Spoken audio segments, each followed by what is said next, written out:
is, in Sanskrit, Tattvamasi. You're it.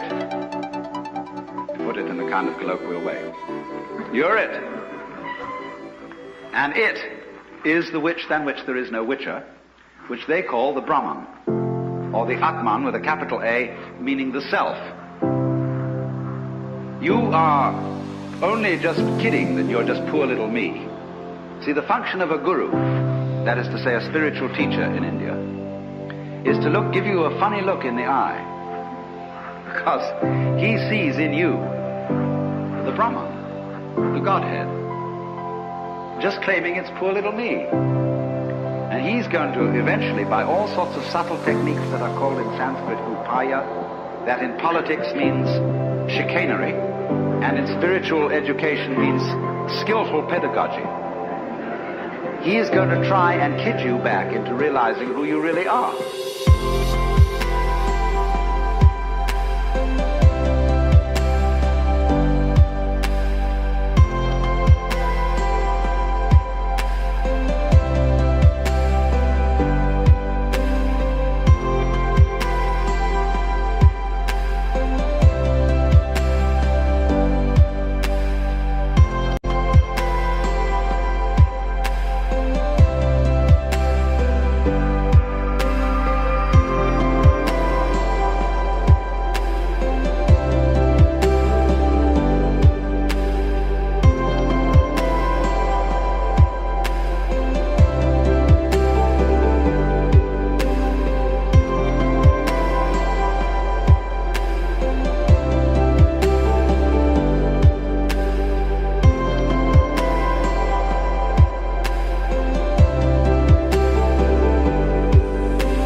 That's why he gives you a funny look. And why he seems to see right through you.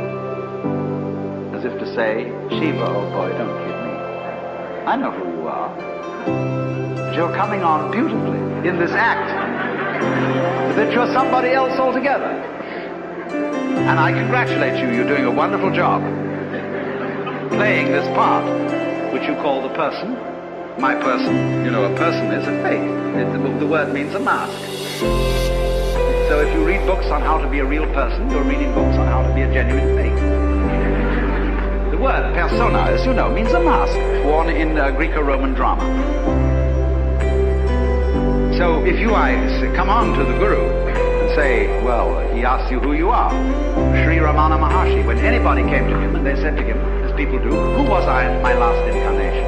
Or will I be reincarnated again? He always replied, who's asking the question?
About what they were in their former lives. He just said, who are you?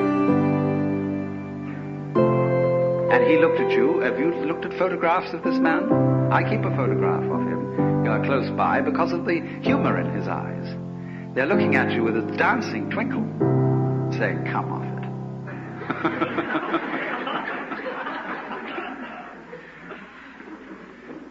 Now then, in these Asiatic traditions, it is well recognized that people who get the knowledge that you're it may very well run amok.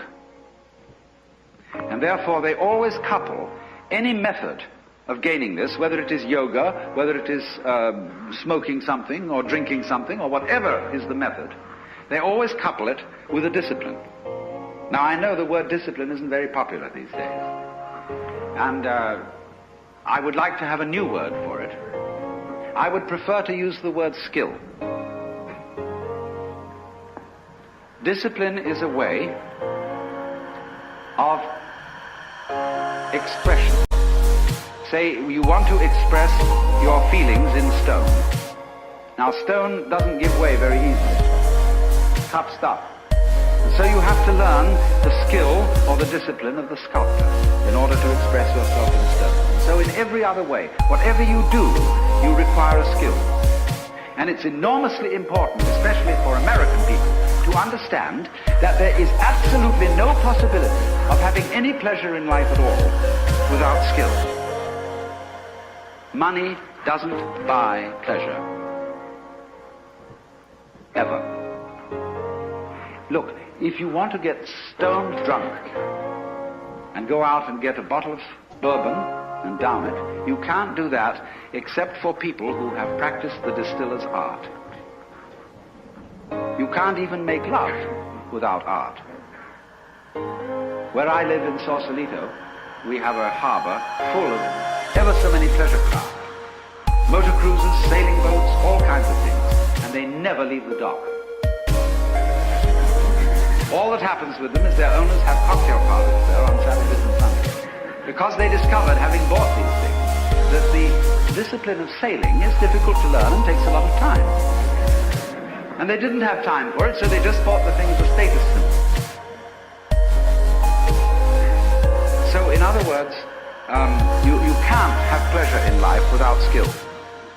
But it isn't an unpleasant task to learn a skill. If the teacher, in the first place, gets you fascinated with it. There is immense pleasure in learning how to do anything skillfully.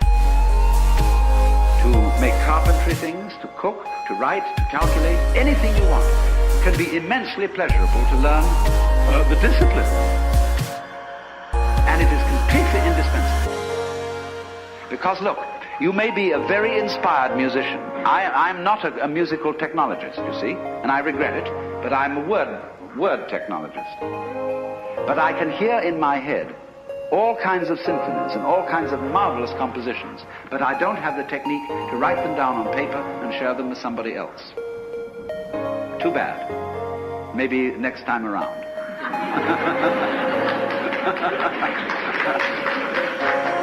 But you see, so far as words are concerned, I can express ideas because I have studied language.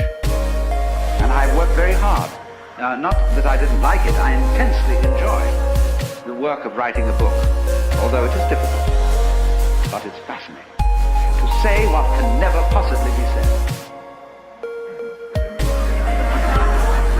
So,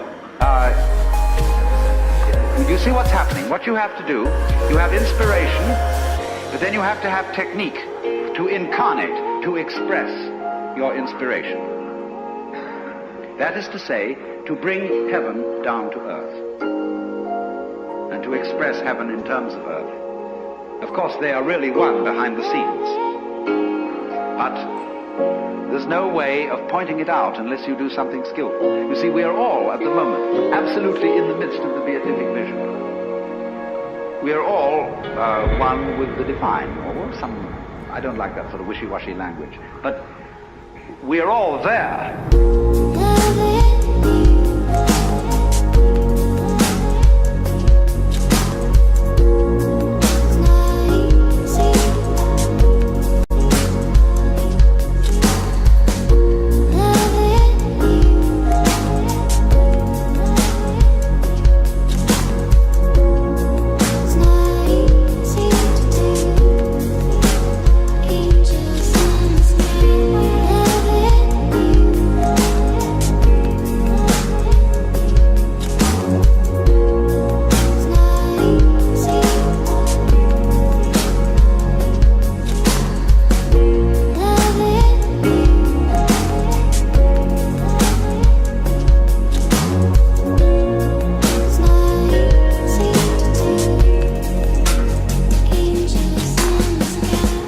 So much there that we're like fish in water. They don't know they're in water. Like the birds don't know they're in the air because it's all around them. And in the same way, we don't know what the color of our eyes is. I don't mean whether you've got blue or brown eyes, but the color of the lens of your eye. You call that transparent. No color. See, because you can't see it. But it's basic to being able to see anything. So in order to find out where you are, there has to be some way of drawing attention to it. And that involves skill. Upaya in Sanskrit. Skillful means. So, it's all very well. Anybody can have ecstasy. Anybody, as a matter of fact, can become aware that he is one with the eternal ground of the universe.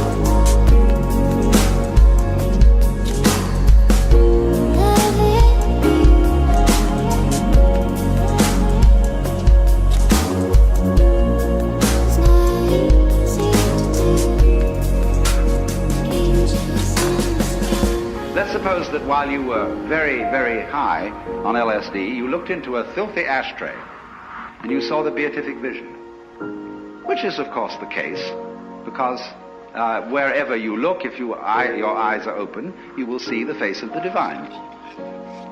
Then you come out of your ecstasy with the dirty ashtray and say to everybody, here it is.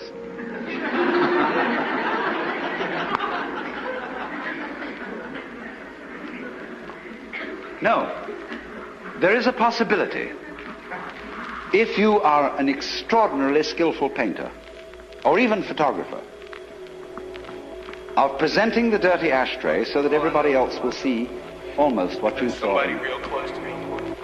But you will have to have a technique which will translate every grain of ash into a jewel. Because that's what you actually saw. I'm sorry, man. But that requires mastery of an art.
People think that all it's necessary to do is